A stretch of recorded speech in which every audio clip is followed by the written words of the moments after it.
Hello friends, मैं सोनम जैन। आप सभी देख रहे हैं एस जे सोनम चैनल पर आप सभी का स्वागत है। दोस्तों, आज फिर एक नई कहानी के साथ मैं आ चुकी हूँ।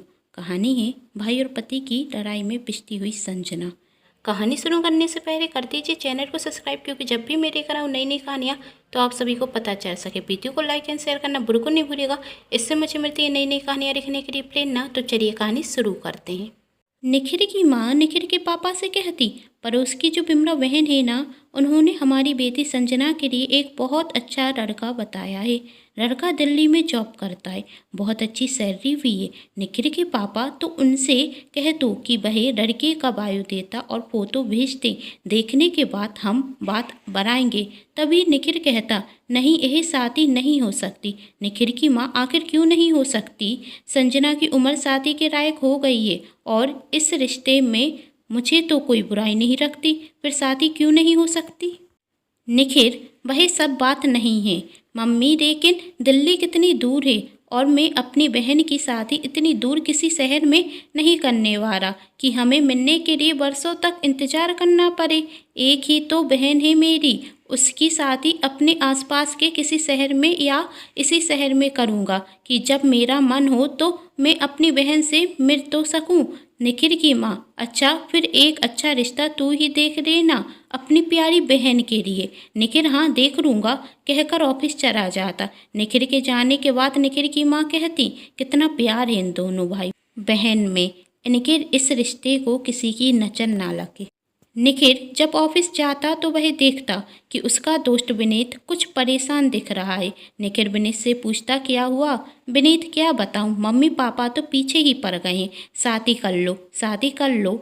आज कह रहे थे ऑफिस से छुट्टी ले लो, लड़की देखने जाना है। मैंने कहा पहले आप लोग देख लीजिए, फिर मैं देख लूँगा। तो माँ गुस्सा हो पड़ी, आखिर कब तक तू शादी की बात टालेगा? विनीत कहता, यार शादी ही तो करनी है तो कर लूँगा, लेकिन इतनी जल्दी भी क्या है?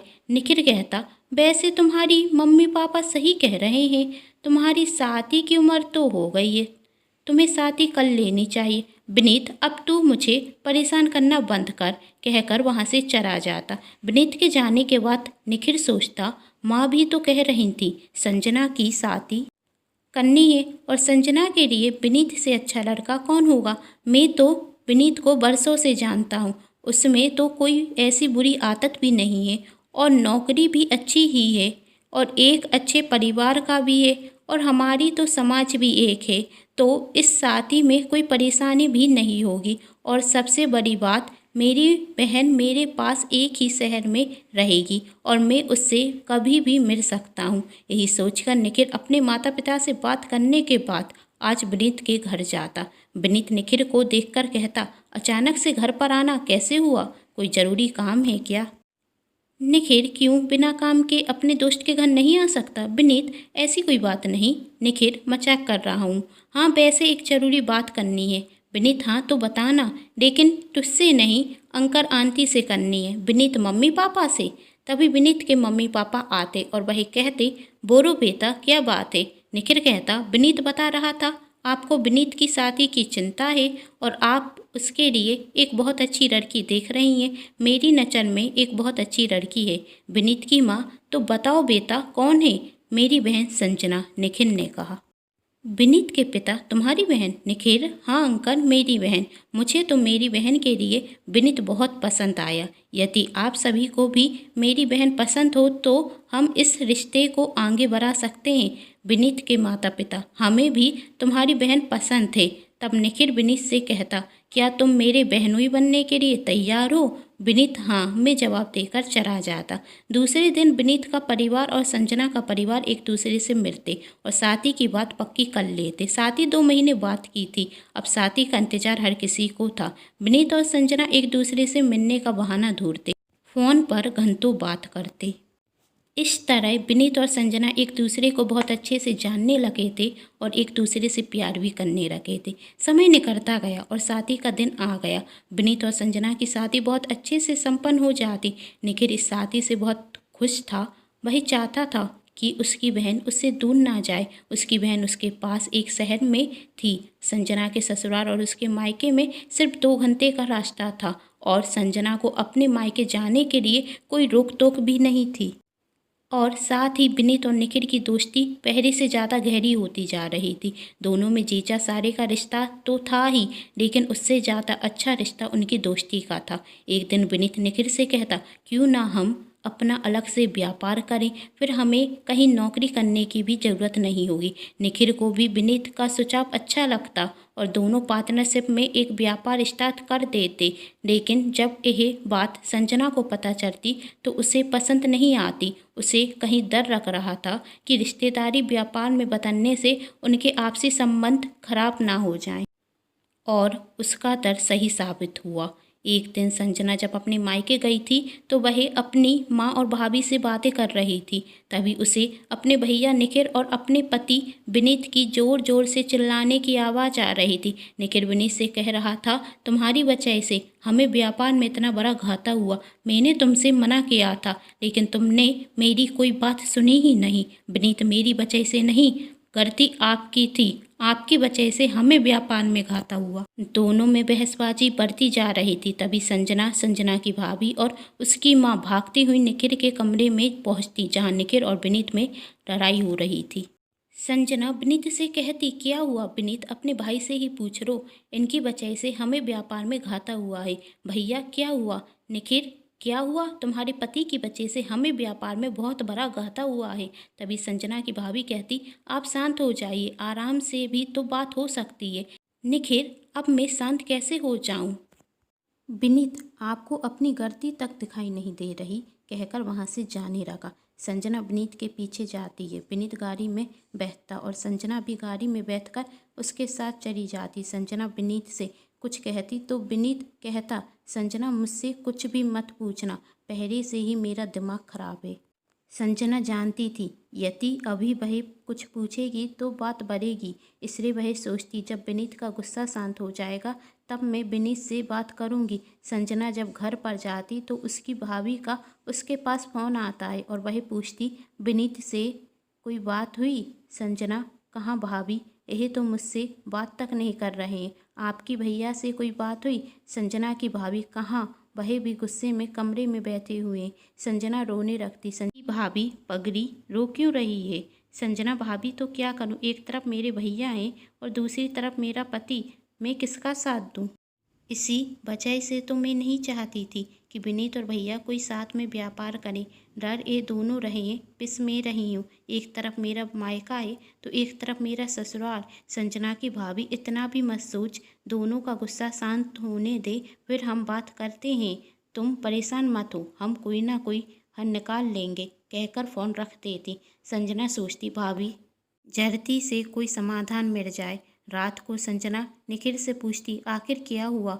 विनीत, सारी गलती तुम्हारे भाई की है। हमने जो बैग बनाने की कंपनी शुरू की थी उसमें हमें एक बहुत बड़ा ऑर्डर मिला था, लेकिन ख़राब क्वालिटी होने की वजह से सारा ऑर्डर कैंसिल हो गया और हमें 10 लाख रुपए का घाटा हो गया।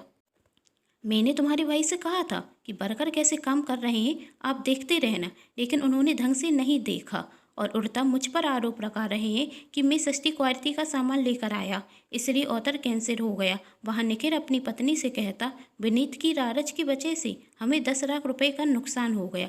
यदि वह अच्छी क्वालिटी का सामान लाता तो कोई परेशानी नहीं होती, लेकिन वह मुझसे कह रहा है कि आपने वर्करों को काम करते हुए नहीं देखा और उन्होंने अपने मन से काम किया, इसलिए बेकार सामान बनाने की वजह से हमारा ऑर्डर कैंसिल हो गया।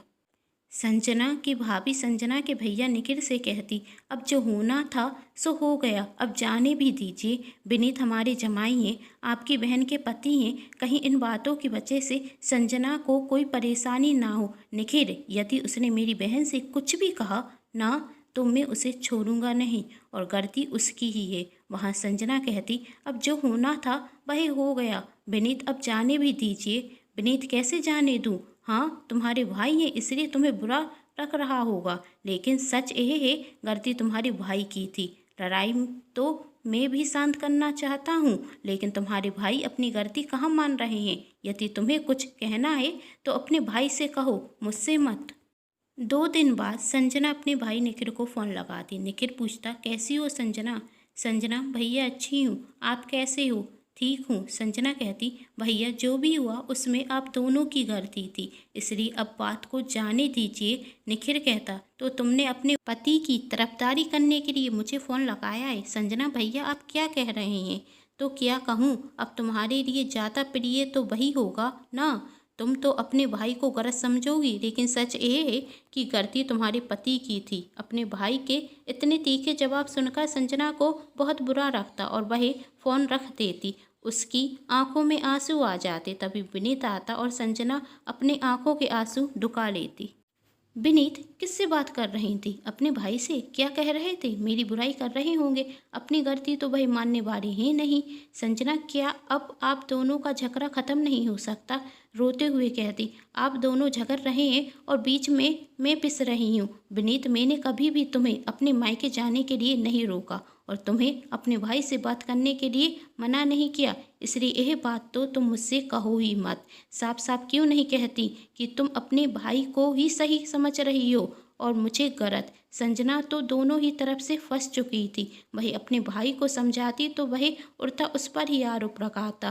कहता, तुम अपने पति की तरफदारी कर रही हो, और यदि वह अपने पति को समझाती तो वह उससे कहता कि तुम अपने भाई की तरफदारी कर रही हो। विनीत को संजना का निखिल को फ़ोन लगाना पसंद नहीं आता। इस वजह से संजना भी अब अपने भैया को फ़ोन नहीं लगाती। अब तो उसने अपने मायके भी फ़ोन लगाना बंद कर दिया था। कभी कभी संजना की माँ और भाभी उसे फ़ोन कर लिया करती थी, लेकिन संजना और उसके भाई की बातें होना बंद हो गई थी। इस लड़ाई का उन दोनों के रिश्तों पर बुरा असर पड़ा। जिस भाई ने अपनी बहन की शादी एक शहर में इसलिए की थी कि वह अपनी बहन से मिलते रहे, लेकिन अब दोनों ने 6 महीने से एक दूसरे से बात तक नहीं की थी। संजना आज कुछ ज़्यादा ही दुखी थी, क्योंकि कल राखी का दिन था। वह अपने हाथ से अपने भैया के लिए राखी बना रही थी, लेकिन वह जानती थी कि यह राखी वह अपने भैया को नहीं बांध पाएगी, क्योंकि विनीत उसे मायके जाने के लिए कभी नहीं कहेगा और उसके मायके से भी उसके भैया ने उसे बुलाया नहीं था। दूसरा दिन हुआ। आज राखी का दिन था। विनीत की 3 बहनें थीं।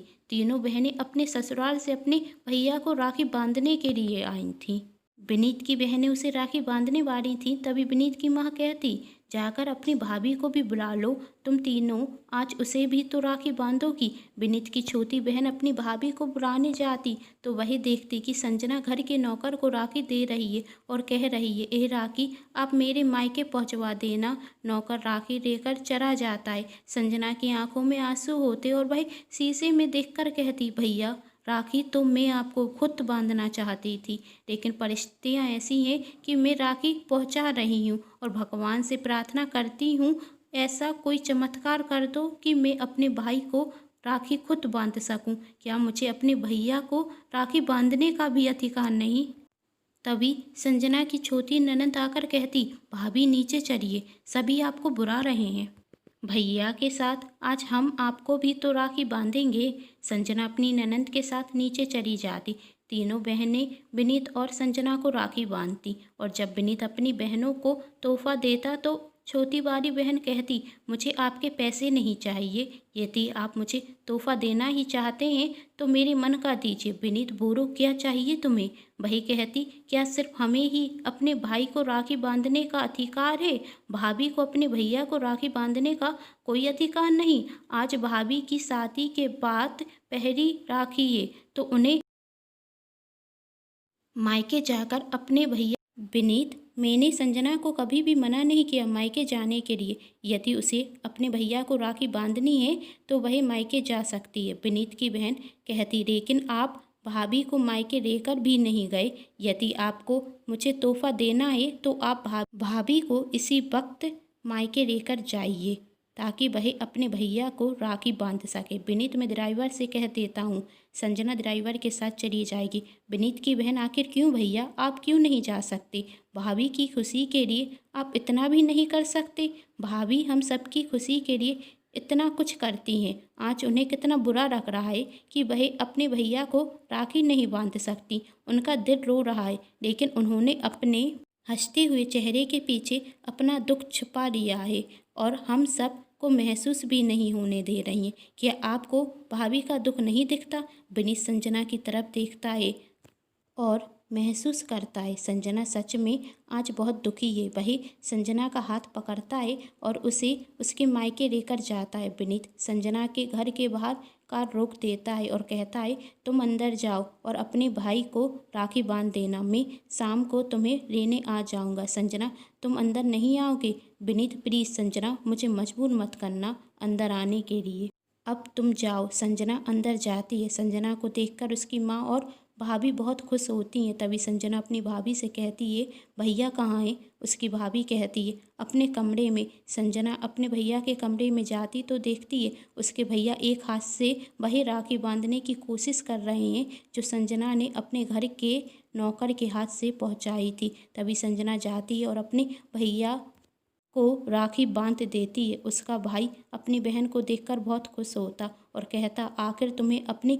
भैया की याद आ ही गई। संजना, बहन हूँ, अपने भाई को याद तो करूँगी, आपकी तरह भूल थोड़ी ना जाऊँगी।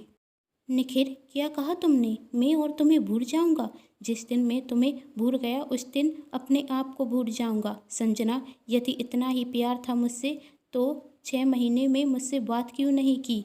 निखिल, सिर्फ तुम्हारे पति की वजह से। मुझे रखा मेरा बात करना उसे पसंद नहीं आएगा। क्यों भैया, क्या शादी के बाद एक बहन भाई का रिश्ता टूट जाता है? और आज तो आपने मुझे बुलाया तक नहीं, एक फ़ोन ही कर देते और कहते, बहन तेरी बहुत याद आ रही है, अपने भाई को राखी बांधने नहीं आएगी?